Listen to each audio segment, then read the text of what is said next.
Hi winners, and welcome to a Patreon Q&A video. I have a few of them. Link will be in the description to the playlist. Also, there's a bear and tail, so if you see a little orange tail, it's because he's chilling up there, trying to cool off. So, I just want to say that this is for the question and answer of January to April, because I had to catch up because the beginning of the year was so freaking hectic. So I just threw all the questions at everyone, and everyone got back to me with their questions, and I'm just gonna throw them onto one video because half the people haven't gotten back to me. So I can only do so much. But I do want you guys to know, for anyone that is thinking about becoming a patron, I will be uploading a Patreon video with the updated tiers, because right now I'm going to be changing them after I finish up these Q&As, because I won't be doing Q&A anymore after this. I'm going to be doing something that relies more on just me getting content to you guys instead of it relying on each other to keep up, so that way I can answer all your guys' questions, if that makes any sense. Also, there's a Tolly destroying a light diffuser, so if I'm trying to juggle cats at the same time, apologies ahead of time and in advance, you know? These are both two terms that I can use for that. Anyway, so some of you got back to me with either a couple questions or all the questions.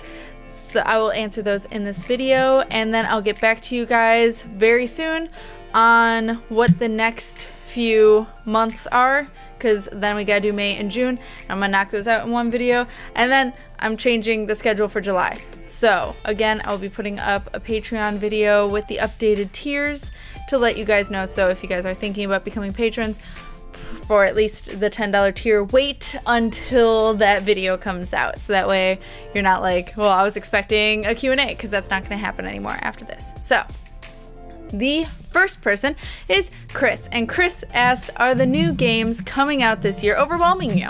And you only asked one question, but yes, they were. Around the time that I had sent this out, I think all of my haikus I sent to everyone were related to how stressed out I was, or something, or at least one of them was. Here's a tally. Because at the time, it was a lot, it was Little Nightmares, it was What Remains of Edith Finch, it was Pinstripe, Outlast 2, basically in general, just a bunch of games decided to come out all at once, and I was really overwhelmed, and that week I was super freaked out. And before that, I was having a hard time juggling everything from work all the way to uploading 2 videos a day to all the increased amount of streams I was doing and trying to do all my art thumbnails, and I was applying for something that I didn't end up getting. It was just like chaos in the beginning. And that's why I had a hard time keeping up with patrons, and again, apologies for that. But yeah, I was like super overwhelmed. As you guys know, I had basically burnout that week. It was not fun. I was like anxiety mode, high stress. It was not fun. So that's now over, and I'm still trying to play catch up, but I am noticing when I start to burn out a bit. So I'm pulling myself back, or doing one video a day, or trying to keep up in one way or another. I know that the games are gonna just keep coming out on the same weeks. That's just pretty much what these companies do. They don't pay attention to what other games are coming out, or they're like, oh, that game's coming out, I'm gonna hop on the train. I don't know what they're doing. I don't know what their plan is when they do that, if they're just not paying attention or what have you, especially if they're the same genre. I understand if they're separate genres, they don't probably give a shit, because it's like, well, horror and a visual novel don't care if they come out on the same day. Most likely not going to be by the same people, played by the same people. So, but that week it was a lot of the same games that people would have played, so it was a little surprising. I know October is going to be another one of those fun months, because a lot of games are coming out for around Friday the 13th, because that's a really popular day, first of all in general, second of all for October. So I'm excited for it, but also like, well, shit. I'll probably be streaming that day, although I really like Friday the 13th. They tend to just be my lucky day instead of unlucky day, but I'm excited for it. So I have over-answered your question, but that's all you asked. So that is Chris's question. The next person is Dustin. So Dustin got back to me with a weather-related questions, which made me laugh. January's question: what is the coldest weather you have been in? I don't know what my coldest has been. I want to say like, so I was going to say like -20 or something, but when I was at school in Minnesota, it was pretty freaking cold, and I think the coldest we had was -33 or something with wind chill. So it wasn't like For the longest time, I thought that was windshield. It's wind chill. Anyway, so I found that out there, actually, in college. I learned something in college, guys. But yeah, it was like -33, and it was freaking cold. And the wind in, like, basically Minnesota is just aggressive AF because of all of the air just going across plains. There's just wind going across plains. There's no hills. There's nothing blocking anything. There's no buildings, especially since I was in the middle of nowhere for school. And I don't get me wrong, I loved my school, but it was just like, winters were harsh AF. We didn't get as much snow, surprisingly, as, say, the bigger cities south of us, or even Illinois got it way worse than us. But it was definitely, I bundled up and didn't want any skin exposed because it just burned. So I want to say that was the coldest I've been in. That's Fahrenheit, by the way, not Celsius, obviously. But I want to say that's the coldest I've been in. February's question was, what is the hottest weather you've ever been in? So on the other side of the spectrum, I want to say probably a little over 100. In Illinois, I haven't experienced it anywhere else because usually when you vacay to somewhere else, you want it to be not in the middle of summer if it's going to be a hot place. So, because I have been in hotter locations like Florida or California, but they've been in cooler months. They've never been in the summer. So I want to say probably 110 is the worst we've gotten in Illinois, and it was one day. But there was like a couple weeks when I was younger that I remember it was like hundreds. It hasn't been hundreds in a long time, or it's really rare. Like one day out of the year is 100. But I mean, 90s happens for sure.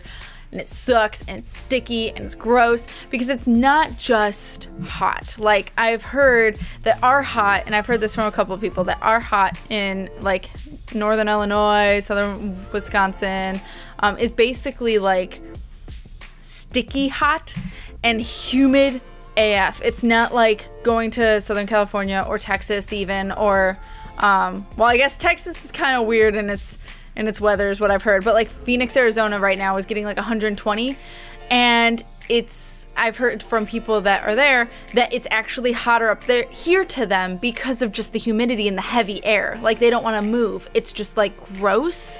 Whereas like in hotter states, but it's dry, it's more tolerable in that sense. But they want rain. So it's funny because they want rain, but with that comes humidity, and then you don't want to move because it's just sticky and gross. So I don't know what would be considered hotter in that case, but because if you consider humidity worse than just dry, hotter air, does that make sense? But I think that's the hottest I've ever been in. Your March question was, what is the scariest weather you've ever been in? Probably two different weather scenarios. One is snow related. I feel like I've definitely driven in a whiteout blizzard that I couldn't go more than 10-15 miles an hour on a 40 or on a 50 because it was like snow, just snow. You couldn't go, like, you had to drive in the tracks of the person in front of you, or else you were gonna just start slipping and sliding, like, and it was like wet snow, and just like probably couldn't see 20-30 feet in front of you because it was just white out snow. Your lights didn't help. It was just, I remember driving a few times in situations like that, and that I consider pretty scary in the sense of if you got stuck, you're kind of boned, especially if you're in the middle of nowhere or like not close to anywhere where you can like spend time until someone can pick you up, which I try not to put myself in those situations. If I'm driving, it's usually in a blizzard, it's usually in well-populated areas, so I could at least go to a house, or I could go to McDonald's or Walmart or whatever, or gas station. But there have been moments where I've had to drive in that weather in like side roads that are in really rural areas, and I'm like, this is making me nervous because what happens if I just get stuck? It's especially even more terrifying if you're by yourself, I think, driving in scary weather than when you're not, because if you're with someone, at least you're with someone. You can kind of problem solve together, or you could have each other, whereas when you're by yourself, you just have panic moments, and you know, you gotta rely on everything you know. And especially if you don't have service, because in rural areas a lot of phones don't work, so it's just like you can't rely on searching for information. It's just, so a lot of the fear with scary weather is also how much you can survive in it. But recently, since I'm answering this now, I just had a really scary moment with storms, just rainstorm, flooding. I've always heard of flooding. I've heard of people's basements getting flooded. I've heard of roads being closed out before it. I've never tried to drive on a road for it. Usually my work is pretty good about canceling it if the weather's bad. But we have a lot of stuff we need to get done, and we didn't cancel today, and I only had one road I could get to work, and it wasn't, I had to find it because all the roads I would normally take were all closed. Or I went and approached them and either a cop stopped me or I literally couldn't pass through the water. I was like, well, that's not happening. I talked about this in my Winning Wednesday too, but so that's scary in the sense that I feel trapped, and I was almost afraid I was gonna be trapped at work. Like, I can't get home because every single road around my work is closed. Luckily, that road that I got to work with happened to still be open on the way back, so thank God, because that would have just sucked. I don't know what I would have done if I couldn't get home. But also on the way to work, for like good 10 minutes of my drive on an interstate was just literally kind of like the whiteout snow, but it was rain, and it was raining so hard I couldn't see more than 50 feet in front of me. Like the semi was going like 40, and it's normally a 60, 65, and nobody was going that speed. There's just no way. And then as we all approached a turn, everyone was slowing down to like 30, and everyone had their hazards on. We're freaking out because like, what if you didn't see them? Because I literally couldn't see the car in front of me. Not until all of a sudden they started slowing down. I was like, shit. So I put my hazards on, the person behind me put theirs on, just so like everyone saw each other. And that was actually pretty terrifying to drive in. I was half debating if I should just park until the rain let up. Probably a smarter idea. I saw a few people doing it. But I was like, I need to get to work. So I'm stubborn like that. But I don't advise you guys doing it. And then the last question from Dustin was for April. It was, what is your favorite kind of weather? My favorite kind of weather is probably actually just fall weather in general, where it's light enough that you could be in a t-shirt, but a light sweater is okay. And jeans. That's pretty much my favorite weather because it's comfortable for me. I'm never too hot or never too cold. And it's clothing I really like, so there's that too. But basically, and there's always, it's weird, but there's always this one moment in fall or close to fall where all of a sudden it clicks that it's fall and Halloween's coming, and I get super excited. It's like one particular day where the weather is just perfect enough, just crisp enough, just dry enough, just cold enough that it's just like, Halloween's coming. And I just get like really excited, or I'm really excited fall is here. And then I remember winter's coming, and then I get scared, but I try not to think about that because I don't like winter. But there's just like one day where just fall happens, and that's like my favorite perfect kind of weather is that day. But I never know like what's the degreeage, what's the like humidity level. I don't know that shit. I just know that like there's just, and it's got to be a sunny day. It's not a cloudy day or like very little clouds. Can't be a super cloudy day though, because then it doesn't feel like fall. Then it's just sad and cold. But like it's got to be sunny. Got to be a certain temperature during the day where it's just like it's fall. So that's how I put it. But yeah, those are Dustin's questions. And then the last set of questions that I was received was from Vic. So Vic asked, didn't ask based on months, so I'll just read them in order. And the first question is more on the personal side, which I'm fine with because Vic was worried on if it was too personal, and I'm totally okay with answering it to you guys because I've mentioned it a few times. And I don't mind explaining it because, you know, you guys know my mom. My mom's not very hidden about herself, and my dad, you guys don't know who he is, so I don't think he cares. But your question was, Vic, if I'm not mistaken, your mom, who likes women, and your dad, who likes men, are in, still here I am. How did that happen? So yes, if you guys do not know, my mom does prefer women, and my dad is definitely gay, but I'm here. Hi, Baron's tail. But I am here. And basically, I think initially how it went down is it wasn't really acceptable. I mean, it wasn't really acceptable when my parents were younger. and to be gay or homosexual or trans or anything. I mean, it's barely acceptable now to be trans. So we're still progressing in those rights and those movements. But now my parents are a lot more comfortable in who they are. But back then, not so much. So my dad had, I know, to hide, or like he wasn't comfortable saying who he was. So, but he did love my mom. That much I do know. And I didn't know that till later. Because when I was a kid, what I thought, flat out thought, was just my dad, it wasn't acceptable to be gay. And my mom was like, well, I love you, so, you know, let's be together until you're comfortable. And that's how I thought it went for the longest time. Only to find out they actually really, really, really did love each other. Like, tender love and care. You know, made me, but they didn't, I thought they only made me because they wanted a kid. I didn't think they wanted a kid with each other necessarily. They just, you know, happened to be together, so why not?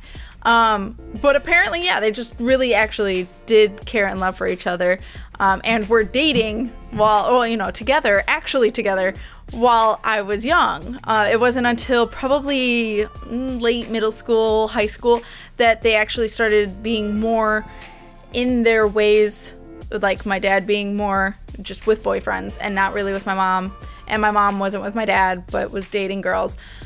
So it didn't really happen till later, but I didn't know that again because they were dating other people while dating each other. So as a kid, it was hard for my brain, I guess, to process it because I just never realized that that's what was happening, was like polyamory basically. Which, I mean, it didn't impact me anyway, I just didn't realize. But they never said, I think they did try to sit me down and talk about it. I'm oblivious, so I don't think I picked up on it. But I knew they were dating other people. And they made it work for a long time. So they both wanted a kid. And that's how I came into existence. And they loved being parents to me. They loved being together. And again, it wasn't until I was older that it started getting a little harder, because yes, my mom can only do so much that my dad, you know, needs, because my dad is actually homosexual. He's not bi in any way, whereas my mom has, you know, tendencies to be attracted to men. So, you know, it's harder to stay together when there's not that connection anymore. And on top of that, my dad found someone really special, and my mom did as well. My mom was dating a lot of people, so not like all together, but my mom's been through quite a few long-term relationships, so like 3 or 4 years at a time at least, with multiple people. So it was easier for them to distance, I think, as I got older. And then I got older, so it wasn't as necessary for them to be a united front. They didn't have to sleep together anymore or anything like that. So they started sleeping in separate rooms as I got older. And then from there on, my dad moved in with his boyfriend, and my mom kept the house that we had, and then ended up being with my stepmom, who's not my stepmom anymore, but that was like 8 years of a relationship. So it gets really weird throughout my life. But for some, like, it was what I knew, so I didn't question it. I was maybe confused without realizing I was confused, but it was never weird to me. But I know as I tell people, they're like, wait, what? I'm like, yeah, it's probably why it's so easy for me to be polyamorous, is because apparently I was surrounded by it, but I didn't know it. But for me, I just see it, and like my parents see it as just love. It's just loving and having a big heart and wanting to share that big heart with a lot of people. It's like a weird way of thinking about it. It depends on who you are. It depends on your background and stuff like that. But that's how we choose to think about it. And right now, my dad is very monogamous with his boyfriend and has been for 10 years, I think, or plus. And then, like I said, my mom was with my stepmom for 8+ years, and just until recently, that wasn't working out, and was monogamous with her. So, you know, you end up being kind of what you are with the people you're with. So if they're monogamous, you kind of do that unless you have a huge problem with it and need to be polyamorous. My situation's really complicated. If you guys don't know it, link is in the description to the video if I remember to why I'm in the relationships I am. But mine wasn't like conscious decision. It was a bunch of situations that led up to one thing. So That's kind of basically, I think, what happened to them. Nothing was planned. It just a bunch of situations that led up to me, that led up to them being together, to them not being together anymore. But they were very important parts of each other's lives, to the point where, like, to this day, my mom will go and buy something and then find out my dad has the exact same thing. Like the couch, my mom bought a couch and was so excited about it, and she sent me a picture and I was like, that's Dad's couch. And she wouldn't know. She would never know because she's never been to the house that he's at right now. So she was like, wait, are you kidding me? How do you buy the same couch without knowing? And apparently they'll go, if they meet up to like a picnic, this happened like 4 years ago, like 4 or 5 years after they've been apart, like not living in the same house or anything, they decided to meet up and we went to a concert, but it's on a lawn and you bring like picnic food and stuff. And my mom and my dad bought the exact same blueberry cheese, like literally blueberry cheese. Like who the fuck buys that? My parents. They do it without realizing it. They don't talk to each other. They just fucking do it because my parents are just so connected on a weird way. So I think it was just kind of meant to be. If anything is like coincidence, I'm surprised. It's just like really everything for them. They're clearly just a weird soulmate match, even though they're not necessarily meant to be together. You know what I mean? They're just like perfect for each other, but just not in the way that is like significant others.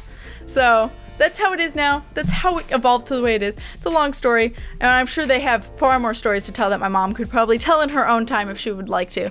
But that is what I will answer for that. Your next question is what you wanted to be when you were a kid. Pretty much an artist, I think, or a video game person, like anything to do with video games. Didn't matter what. I was thinking art for video games for a long time, but I think I just really wanted to draw. And that was pretty much all I ever wanted to do as I grew up. So, specifically art. Graphic design is just a nice little side thing that is like popular in the workforce, so that's why I do what I do, but it wasn't what I wanted to do necessarily. I love character creating, I love fantasy, I love, you know, anime or whatever, so it's nice to try and go more towards that versus the graphic design of, you know, going with what a company wants and stuff like that. But I always thought there's no money in art. You know, starving artist, stereotypical thing, and a lot of people still think like, you know, you should be drawing what I ask, like art's not hard or whatever. Like there's all those conflicts about it, or like that's really too expensive for art. No, it's not when you think about the amount of hours it takes me to put into it, and if you want it so bad, why don't you do it yourself if you think it's so damn easy type thing. That's pretty much how I was raised to think about it and what I'm encountering still going in forward with it, but I'm not letting that scare me now like it used to. So that's why I had settled for graphic design, but why I'm trying to live my dream now.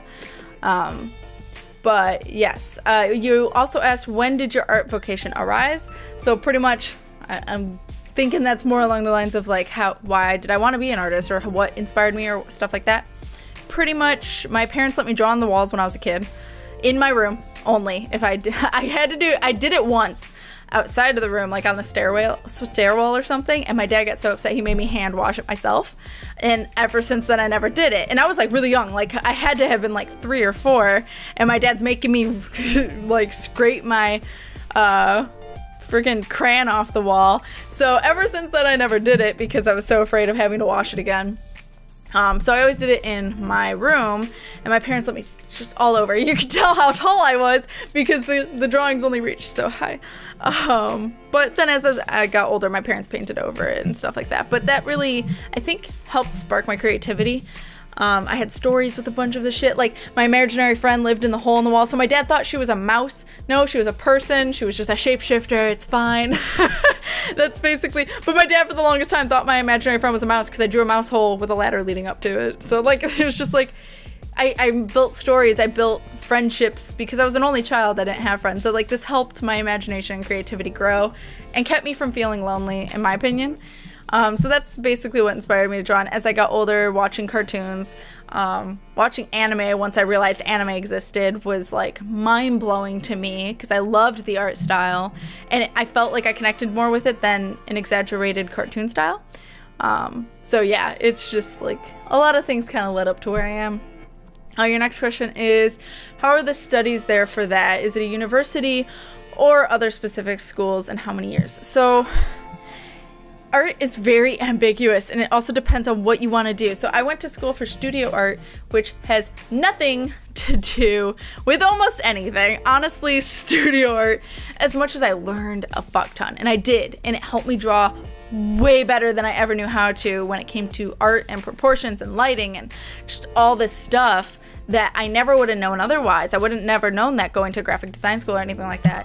But I will say the degree itself doesn't really matter anywhere unless they want an artist. But if they want a graphic designer, they want a graphic design degree.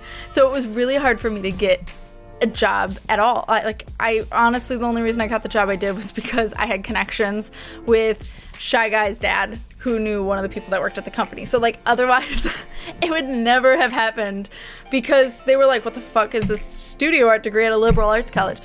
But I wanted to do that because, one, I didn't want to go to a school that was primarily focused on art. Because if you go to an art school, whether it be the Art Institute of whatever, whether it be a graphic design school, or whether it be a video game design school, which, by the way, those exist, and I so wanted to do that. They are stupid expensive, so I couldn't afford it. I barely can afford the school I went to now. But it was like $40,000 a year. Fuck that. That's how much debt I'm in total from my school. So the fact that it was $40,000 a year, I was like, haha, no. So, and that's for tuition, not even room and board, by the way. So video game, Tally, really? Video game school was not really, like video game art or learning how to program or anything, was not really in the lineup for me. But for other people, so there are specific schools for specific things you want to do, but there's also liberal arts, which is what I went to, which is a general, you can get your degree in what you want to get, but then you can also get these minors and other things. So I got a major in studio art, but a minor in communication, media, and rhetoric. So that way I knew how to do some business, I knew how to communicate with people professionally, and I knew how to basically have meetings, discuss, interviews, stuff like that. I was well-rounded in all aspects that I could think of. But there are focuses, but they are more expensive. And liberal arts tend to be cheaper. There are community colleges that exist, and you can make them more focused on whatever degree you want, or you can just have them be gen ed, so that way when you go to college afterward, it transfers, hopefully. There are a bunch of ways in America to do universities. All of them stupid expensive. I will say community college is way cheaper, and then transferring your credits, but it's not always guaranteed your credits will transfer, and also stupidly jobs will sometimes judge you on that. If you got a what's it called, associate's degree, which is like a 2-year degree, versus getting a bachelor's degree, stuff like that. And I did 4 years. I did 4 years, got the major and the minor. Do you know Boris Vallejo? Is that how you pronounce that? Vallejo. I looked up the stuff because I didn't know who he was, but you love him, and I just want to warn you guys before Googling him. It does say right away that he is a Peruvian painter who works almost exclusively in fantasy and erotica genres. So before you go Googling his images, just know you may come across some not safe for work stuff. But I mean, he's an amazing artist, I will say. So just be warned. But it is amazing 3D art. Like, this isn't stuff I can do, at least not at this stage. But it is spectacular. It's like Magic the Gathering, like 3D rendered art. Just, you know, a little bit more not safe for work for some situations, but a lot of fantasy. So I did not know, but now I know who they are. And then what kind of job do you have? Is it a publicity agency or an editorial or what? Graphic design, and I design like stuff for vehicles. So like if you see someone driving down the road in a van that has, we call it wraps, but it's just a design that's like, you know, plumbing, heating and cooling, or here's fuzz, or here's like, I don't know, like we fix cars and it's like all this diamond plate all over the car, or just flat out like carpeting vans or whatever, like basically just standard small businesses or even big businesses. Like when you see FedEx drive by, who puts FedEx on the side of the van, or on the side of the box truck or stuff like that? I design a lot of the work for that, or where it's placed, or what have you. I've done signs, I've done banners, what have you. We do like everything, stickers, stuff like that. Cat hair, Jesus. We just primarily do vehicles, so I know a stupid amount about vehicles now than I ever did. But I mean, it got me to I know way more about graphic design than I ever did trying to do it in high school when I took 1 or 2 classes in high school about it. I'm sure I would have learned more in college, but like I said, I didn't go to graphic design. I went to studio art degree, which is just drawing. It was nothing digital. So yeah, it's been good experience, but you will be amazed at how much you don't know until you start a job and then realize you don't know. So there is that. But yeah, and then on a completely different side note, the last question, are you excited for E3 or is it not exactly your thing? Well, E3 has passed, but actually I'm not excited in the sense like I'm gonna sit down and watch everything, but I did watch like John's snarky commentary with Sinnoh and sometimes Craven and Gab and stuff like that on Twitch when they were live streaming it. I've been watching some of Bowling Outer's reactions to some of the things, but really I found out a lot of it through River, who was just like, oh my god, did you see this game? Did you know they're making a sequel to Ori? Did you know they're doing Life is Strange prequel, stuff like that. Like River was coming to me with a lot of it, and then I get excited and then I go and see. But it's not something that I'm like hunkered down, now I'm gonna watch all these for hours and stuff like that, just because it's sitting in one place for too long.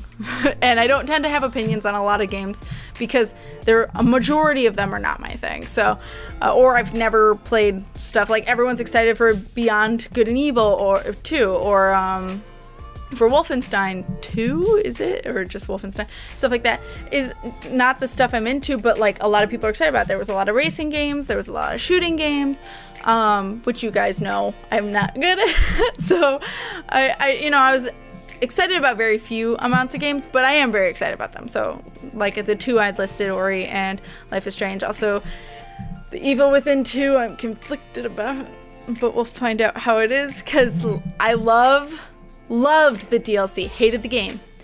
I liked the game in the beginning, and then about 1/3 into the game is when it just started getting stupid hard for me. But I will say the DLC was amazing. So if they make the second game anywhere like how they made the DLC, I'm excited. I am extremely excited for it, and I will play the fuck out of that game. But if it is not like the DLC and is just, they didn't learn anything and didn't realize that the DLC was the best thing they could have ever done, then I don't know if I'll be able to finish it, just purely out of rage. So we'll see. But yeah, that's all the questions from January to April for all the people that did get back to me. And I will be sending out, for those that were in the tiers for May and June, those will be sent out shortly. And as soon as, a week or 2 goes by, I'll give you guys the time that I will start making the video at. And then I'm just going to change up July. So again, look out for the Patreon video where I update everything on Patreon, if you guys are looking forward to being a patron. And again, if you want to do more of the game related stuff, since Patreon's now going more towards the art focus, the game related stuff is Game Wisp. Both links are in the description. But Game Wisp is more about private live streams. You guys get to see all the previous live streams in a playlist I have. I mean, there's at least 12, I think, at least right now, that no one's seen before. Some completed games, like 3 or 4 of them are completed, but some are not, because it's just fuck around when I can. Like, they voted on Roller Coaster Tycoon. Well, that's not really an ending type of game. But then there's some, like, I beat all of Virginia. I beat, recently, oh my god, what was it called? Master Reboot. I finished Master Reboot on stream, and I just started playing Jazz Punk for private live streams, which was very, very interesting. And I'm also I'm in the middle of Jazz Punk and Karma Flow, which we've been alternating kind of between those and Hyper Light Drifter. So basically we're kind of in a bunch of different games. So if you guys want to see those, Game Wisp is where games are. We also have private movie nights, whereas Patreon's going to be more geared towards art, getting maybe layered files, or getting high resolution pictures, or getting some tutorials or behind the scenes. I haven't decided yet, but let me know if you guys have some ideas on what you might want to see for Patreon tiers, especially if you guys are in the $10 tier that we're getting Q&A. Curious on to what you guys might want otherwise. But yeah, so that's it for, again, this one, which is January to April, and I'll see you guys for May to June, and then for the update video. So, hope you guys are winning at life, and I'll see you in the next Patreon Q&A, otherwise the next game that you watch. So, keep winning, guys.